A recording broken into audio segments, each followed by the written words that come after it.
Знам как се чувстваш. Нещата не са приключили. Системата отмъщава. Значи не всичко, което се случи, е било напразно. Не. Отнех ти всичко. Когато няма какво да губиш, няма страхове. Аз допуснах една единствена грешка. Великата ви партия ми отне всичко. Ти си виновен.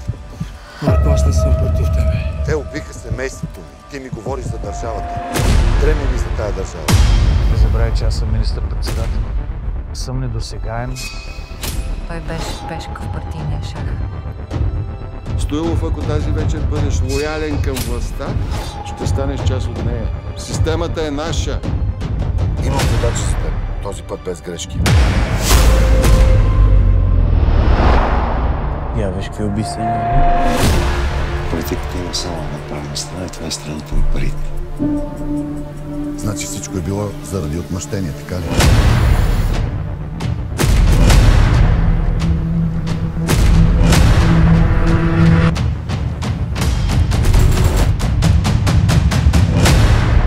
Ще ми се да се бяхме срещнали в друго време.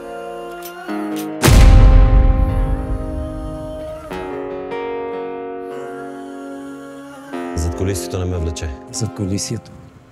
Това задкулисие, както ти го наричаш, носи власт. Стреляй! Кой те изпрати за последен път, те питам? Аз съм виновен. Ник е открил една схема за източване на държавни пари. И е уличил Марко. Така да още не е, ма ще го уличи. И Марко сега иска да го убие.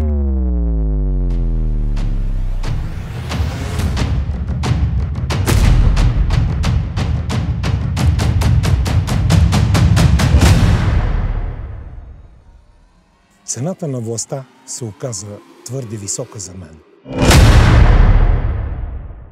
Направя ги премиери,